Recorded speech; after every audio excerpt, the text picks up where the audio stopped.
Chemistry 1 students, my name is Mr. Burkamp. I've been asked by the chemistry department to kind of give a physics perspective on what's happening. I understand that you all know how to balance equations, one of the most important skills that you have to have coming out of Chem 1. And now we're going to look at what you've learned from a physics and energy perspective. So today we're going to talk about kind of three big topics. Energy, because that's kind of the all-encompassing idea. The fact that Mother Nature is a lazy prima donna, and a lot of chemical reactions boil down to a tug of war. Okay, and that'll all make sense in just a second. So you talk about energy. Energy is unique in the sense that it's one of the most driving forces that exist in all of science, whether it's biology, whether it's chemistry, physics, doesn't make any difference. But it's hard to define chemistry or energy. So here's like a good example. If you know Mrs. Schertz, Mrs. Harrington, okay, they're all bubbly and they have a lot of energy, right? I'm more laid back, I'm old, I'm grumpy, okay? I just don't have that much energy. At one point in my life I might have, I don't anymore, but that's okay. I'm okay with that. So a lot of times when you're talking about energy, it isn't the energy itself, but it's the transfer of that energy from one system to another. So here's a classic example. So let's say you have an ice cube, okay? And you put that ice cube into your drink. Well, you put that ice cube into your drink to cool your drink down so you have this flow of energy. So energy is going to flow into the ice cube from the surroundings. Now, that energy is going to go in to melt the ice. And when it melts the ice, it breaks the bonds that hold those water molecules together. So if you put energy into the system, that's going to break bonds. Okay? Now, the other side is true, is if you have some water that's liquid water, and you want to turn it into ice, you're going to put it in the freezer. You're going to put it into a colder environment where that energy is going to flow out of the system, and as that energy flows out of the system, it's going to allow the bonds to form and to make that into ice. So here's all you have to know for now. Energy flows in, it's an endothermic reaction. Energy flows out, it's an exothermic reaction. And most reactions are exothermic because Mother Nature likes energy to be given off, okay? It's simpler for her. Well, we'll talk more about that later. So, when you talk about energy and chemistry, the problem with chemistry is that you all have spent basically 18 weeks now studying atoms. Well, here's the problem. We can't show you an atom. Okay, can't do it. So what we have to figure out is there a way that we can figure out what's going on without directly observing a nucleus and electrons? Because you can't, because they're just too small. So here's the classic example. So right here I have, hold on, where did it go? Sodium hydroxide, there it is, phenolphthalein. So phenolphthalein is one of my favorite chemicals because of the fact that it shows a reaction when it turns basic. So I'm going to take this phenolphthalein, okay, and I'm just going to take this and I'm going to put it in with a little bit of water, okay. So here's just a little bit of water, and I'm going to add the phenolphthalein, and you notice that this is a clear solution. I put that in, and I give that a swirl, and you notice that it stays clear. Now, okay, you're going, whoa, that's exciting, Mr. Burkamp. You mixed two clear solutions, and they stayed clear. Sign me up. This is exciting. But if I take sodium hydroxide, which hopefully you all know is a base, and sodium hydroxide is soluble in water because this is why it exists as sodium hydroxide, and it's a solution. So if I take that and I add a drop of that to it, okay, then you'll notice that it turns a nice magenta color, okay? So I took two clear solutions, water and phenolphthalein, I mixed those together and nothing happened. But I added a third clear solution, sodium hydroxide, and it turned this magenta color. Okay, so here's the trend that we have. So sodium hydroxide, when added to phenolphthalein and water, turns it magenta. Okay, so now we have to figure out, is it the sodium that's doing it? Because sodium hydroxide, if you all remember, sodium hydroxide is NaOH, okay? Sodium is 1 plus, hydroxide is 1 minus. This is group 1, it's a soluble element. Most hydroxides are soluble as well, okay? So now, I've got another container of just water. Again, I'm going to add some phenolphthalein to it, okay? Give that a swirl. Again, nothing happens. But now I'm going to take a piece of sodium, okay? So this little piece here is elemental sodium, okay? I'm just going to drop in a tiny, tiny piece of this because I don't want too much of a reaction to take place. So I've got sodium, okay? I'm going to add that to water. So I'm going to drop that in. And when I do that, okay, you've got a fizz going on. It's very exothermic, which means that it's giving off a lot of energy. And you'll also notice that that turned it that same magenta color. Ah, okay. So in this reaction, we had sodium, okay, and it's got, in that nucleus, if you look on your periodic table, it's got 11 protons. Oh, screwed that up. It's got 11 protons, and around this, in this vast empty space, 99% of this thing is empty space, we've got 11 electrons, okay, when it's elemental sodium. So what happened is that sodium came in here, and it came up to the water. Now, the sodium at this point is stable, okay, and we know it's stable because of the fact that it exists as a chunk of sodium. So if you look at sodium, it's this big chunk of sodium. And so sodium by itself likes to hang out, right? Sodium, you got it. But if I take that sodium and I put it in with water, a reaction has to happen. So reactions only happen when Mother Nature gains something from them. So basically what happens is that you can think of water in this situation as being a hydrogen ion bound to a hydroxide. So the sodium comes along and says, hey, yo, I've got 11 protons and 11 neutrons.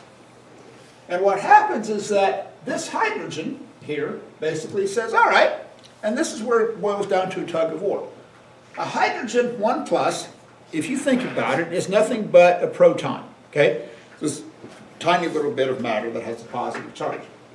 And so basically what happens is this. This proton takes an electron from the sodium. When it does, the sodium then has a charge of 1 plus, because now it has 11 protons and only 10 electrons. So it comes along and says, hey, I'm going to hook up with that hydroxide. So now you're going to make sodium hydroxide. And I know that because of the magenta color that it turned. Now, we have to balance the reaction. So the hydrogen gained this electron. It's like, okay, cool. Now it's a hydrogen. But then it's like, not only is it hydrogen, and I'm sure you've all been taught about the diatomic molecules. Hydrogen is one of them. Okay? So the hydrogen doesn't like to exist by itself. Okay? It's going to find another hydrogen, and they're going to form this gas. So out of this, we're also going to get hydrogen gas. So the reaction is sodium plus water. It's going to form sodium hydroxide and hydrogen gas. Now, this isn't balanced, right? Because I've got like 3 hydrogens over here, so I've thrown in a couple of 2s. Now I've got a couple of sodiums. Now I got that, right? Okay, so that's cool. But now I've got my 2 hydrogens, and I've got 4 hydrogens over here, so I'll put a 2 there, and voila, I'm balanced. So I got 2 sodium atoms. They're going to react with 2 water molecules to produce 2 moles or 2 sodium hydroxides and hydrogen gas. Okay, that's kind of good. And I know that's going to happen because of the fact that it turned magenta. All right. So let's try something else. So now I've got more water. And wait for it, I'm going to add more phenolphthalein. Okay. So I've added some more phenolphthalein to it. So now I've got calcium. Okay. So it's important that you have calcium in your life. It's in your bones. Okay. Right. You get it from drinking milk. And so I'm going to take a little piece of calcium and I'm going to drop it in there. Now this reaction doesn't happen as quickly as it does with the sodium. But what you can see is that you're starting to see bubbles form, okay, right, which indicates that we're producing a gas. And you'll notice that the solution is also starting to turn a magenta color. Now, obviously, I can't be making sodium hydroxide because what I have in the solution is only calcium and water. So I can't be making sodium hydroxide because there aren't any sodium atoms in there. But you go, maybe something else is happening here. So if I follow this trend and think of hydrogen and hydroxides, now what's happening is that the same thing is going to happen. The calcium is going to kick out the hydrogen, okay? So it's going to take an electron from the calcium. Actually, it's going to take two, because calcium has two valence electrons, because calcium has 12 electrons and 12 protons. So it's actually going to lose two of those. So you're actually going to form calcium plus water, and you're going to get calcium hydroxide and hydrogen gas. Okay, that's kind of cool. So, and remember, calcium is 2 plus. Calcium has 12 protons, 12 electrons. It's going to give up an electron to the hydrogen. You're going to form calcium hydroxide and hydrogen. Okay, right, now we need to balance that. I got 2 hydroxides or 2 oxygens over here. I put a 2 there. I've got 4 hydrogens. I've got 4 hydrogens. I've got 2 oxygens. I've got 2 oxygens. Hey, I'm balanced. Now, let's talk about a tug of war, okay? So, if you look at sodium, okay, 11 protons, 11 electrons. Struggling writing electrons today. 11 electrons, okay? So you got all these electrons, and you have 1 valence electron because it's in group 1 on the periodic table. And calcium is over here, and it's got 2, 10, and it has 2 valence electrons. Now, calcium and sodium are formed in the depths of stars. But these have been together for a long time, okay? This outer valence electron has been with sodium literally for literally millions of years. The same thing is true with the calcium. They've been through a lot together, okay? They're stable, right? This is, here's calcium, right? It's just this chunk, right? Okay? We got to store sodium in water because it's very reactive with the air, but we're just going to that's why we have to store sodium in water. Calcium, not so much. So what happens is that this hydrogen from the water, okay, this H+, which is just basically a proton, it's tug of war. So this proton comes along to this outer valence electron and says, yo, why don't you come over with me? And the electron is conflicted because it's sitting there going, man, I've been with this calcium nucleus or the sodium nucleus for a long time. I mean, we were formed in the depths of stars. We got blasted out into the universe. We got coalesced back onto the earth. We got, we went through this mining process. We got put into a jar. We got shipped to Mays High School. We've been through a lot together. And along comes this proton and says, oh, but look, it's going to be cool. So the only way this is going to happen is if that goes to a lower energy state. It's just like if I hold up this box of matches and I drop it, it's going to fall because it's going to go to a lower energy state. The same thing is going to happen here. That electron goes over here and bonds with that hydrogen because it ends up at a lower energy state, and that's the only reason it's going to happen. I promise you, I'm not going to let go of this box of matches and have it magically elevate and start to go up. Mother Nature says, I can do it. I'm not going to because it's just not worth the effort. It's too much energy because Mother Nature is a lazy prima donna. Now, let's talk a double displacement reaction. So these are all single displacement reactions. They're called redox reactions. Redox reactions means reduction and oxidation. All you need to remember about reduction and oxidation reactions is that it's a tug of war. Something takes an electron, something gives up an electron. That's all you need to know for now. All right, so let's talk. Got a little magnesium nitrate here, okay? All right. So, okay, just a little bit of this, a little magnesium nitrate. It's a clear solution. Means it's soluble, because all nitrates are soluble. Now to that, I'm going to add some sodium hydroxide. So here's what's important. That magnesium nitrate is in an aqueous solution, which means that we've got a whole bunch of water molecules, okay? And we got a bunch of magnesium ions floating around, and we have a bunch of nitrate ions floating around. They're not bound together. That's just what makes them soluble. So now, I'm going to add some, and then I'm going to add some sodium hydroxide. So I'm going to add those, that's also soluble, some sodium ions and some hydroxide ions. So if you could shrink yourself down to an atomic level, you see a whole bunch of water molecules. That's not part of the story. They're there because that's what makes it soluble, but they're not going to be part of the reaction. So I got a bunch of magnesium ions, I've got a bunch of hydroxide ions, I got a bunch of nitrates, I got a bunch of sodium. So they're all milling around. It's like a party, and everybody's kind of mixing, right? So I'm going to add this sodium hydroxide to it. And when I do that, you can see that I get this nice chunky white precipitate. It looks like milk, okay? So, which means something had to happen. I went from being something in a situation where I had these ions that were floating around to now they're bound together. Because now I can see them, because now they're bound up. And again, this is only going to happen because Mother Nature gains something from it. So what happened is that the sodium hydroxide and the magnesium nitrate, this is like a dance and they swap partners. So out of this you get sodium nitrate and magnesium hydroxide. Now, so I know my sodium nitrate isn't a precipitate because all nitrates are soluble and all group 1 elements are soluble. You could not make this thing form a precipitate if you tried. So that only leaves us with magnesium hydroxide. Oh, okay. So what happened is that Mother Nature has gained something by making magnesium hydroxide.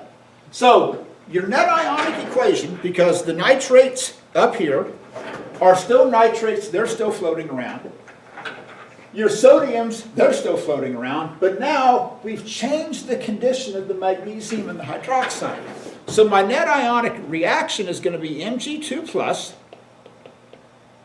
2 hydroxides is going to yield MgOH2, and that's going to make a precipitate. So the net ionic equation just shows us, okay, what's the nuts and bolts? What's important in the reaction? I'm not saying the sodium isn't important. I'm not saying the nitrate isn't important, but they're just watching this whole thing happen. They're really not involved in the reaction. So, but this is, so now we're making something different. Okay, now I've made this precipitate. Okay, cool. So now I've got this chunky precipitate. But now I'm going to do something. Now I'm going to begin to add some hydrochloric acid to it. Okay, so inside this chunk, or inside this beaker, I've got chunks of this magnesium hydroxide. Now, I've also got some magnesium up here, ions, and I still have some hydroxide ions floating around. They didn't all form this precipitate. There's still some of them up here. But what I'm going to do is I'm going to add a little bit of hydrochloric acid. Okay?